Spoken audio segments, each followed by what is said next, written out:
Hello, ভাবছো তো মাটি দিয়ে আমি কি করছি? শোনো তাহলে, আজকে দীপাবলি উপলক্ষে 14 প্রদীপ বানাচ্ছি। আগে থেকেই বলে রাখি বাপু, ভুল ত্রুটি কিন্তু সব মাফ। কারণ কি, এইটা আমার জীবনের প্রথমবার মাটি দিয়ে নিজে হাতে কিছু বানানো। জানো তো, এইটা আমার অনেক দিনের ইচ্ছে ছিল যে আমি নিজে হাতে কিছু মাটির জিনিস বানাবো, কিন্তু ওই যে ইচ্ছের খাতাতেই পড়েছিল। কিন্তু আমার মেজো দিদুন আমার সেই ইচ্ছেটাকে অজান্তেই পূরণ করে দিলেন।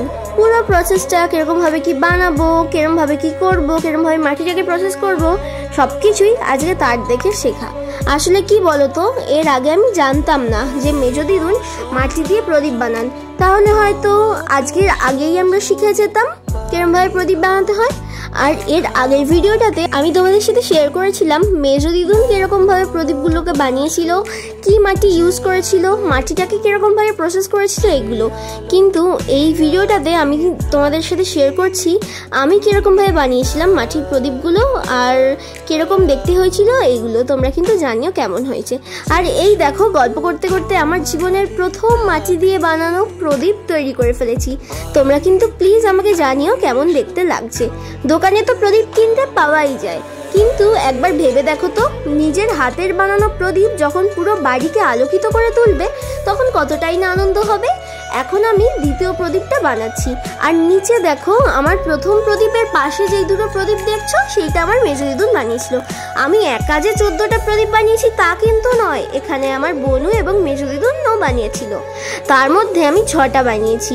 এগুলো সবকটাই আমার মামা বাড়ির জন্য বানাচ্ছি। কারণ তোমাদের আমি এর আগের একটা ভ্লগেও শেয়ার করেছিলাম যে এই বছর আমার দাদাই গত হয়েছেন, তাই এই বছর আমাদের এই 14 প্রদীপ জ্বালাতে নেই, তাই আমার মামা বাড়ির জন্য তৈরি করছিলাম। তোমরাও কিন্তু তৈরি করতে পারো। ভাবছো তো তোমরাও কিন্তু তৈরি করতে পারো বললেই কি তৈরি করে নেওয়া যায়? আরে চিন্তা করো না, এই মাটির প্রদীপগুলো বানানোর জন্য যে মাটিটা লাগবে সেটা হলো এঁটেল মাটি। আর আগের ভিডিওতে আমি পুরো মেকিং প্রসেসটা শেয়ার করে দিয়েছি, ওখান থেকে পুরো প্রসেসটা তোমরা চাইলে দেখে নিতে পারো।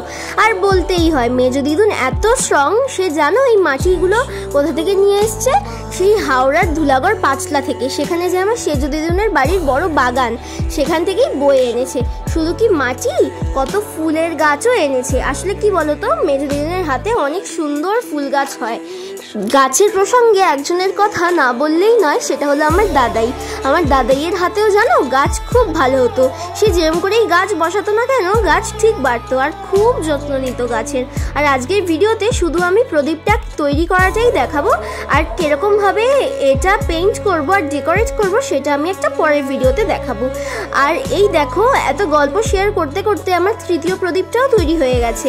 এরমভাবেই চতুর্থ প্রদীপটাও তৈরি করে নেব, সেটা স্টেপ আর বেশি কিছু দেখাইনি। তো তোমরা দেখতে থাকো আমি কিরমভাবে তৈরি করছি। এটা কিন্তু আমিও ভেবেছিলাম প্রথমে খুব একটুখানি টাফ হবে, বাট এটা কিন্তু সেরকম আর একটা টাফ ছিল না। তোমরা একটুখানি বুদ্ধি অ্যাপ্লাই করে, আর কিরমভাবে কি বুদ্ধি বলতে গিয়ে আমি বলতে চাইছি কিরমভাবে এটা শেপটা আনবে সেটা একটুখানি বুঝে নিলেই হবে। বেশি প্রথমটা একটুখানি সময় লাগবে, প্রথমটা সবারই প্রথম সময় লাগে, তারপরেই পুরো ব্যাপারটা ইজি হয়ে যাবে। আমি কিন্তু বেশি সময় নিইনি, অল্প প্রায় 1 ঘন্টার মধ্যেই প্রথম তো 6টা মতো প্রদীপ আমি বানিয়ে নিতে পেরেছিলাম। তোমরাও চেষ্টা করলে ঠিক পারবে।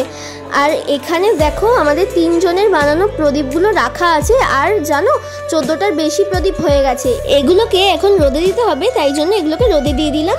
আর এরকম 2 দিন টানা রোদে দিলেই হবে। সবশেষে থ্যাংক ইউ সো মাচ মেজো দিদুন, আমাদের এত সুন্দর একটা জিনিস শেখানোর জন্য, যা নিজে পারফেক্ট হয়নি কারণ ফার্স্ট টাইম তো, বাট আরও চেষ্টা করলে আরও সুন্দর হবে।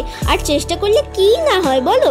তাও প্লিজ আমাকে কমেন্ট করে জানিও কেমন হয়েছে প্রদীপগুলো। তো আজকের মতো এইটুকুই আমার ভিডিও। সবাই ভালো থেকো, আর দেখা হবে খুব শিগগিরই পরে একটা নতুন ভিডিও নিয়ে। ততক্ষণে বাই।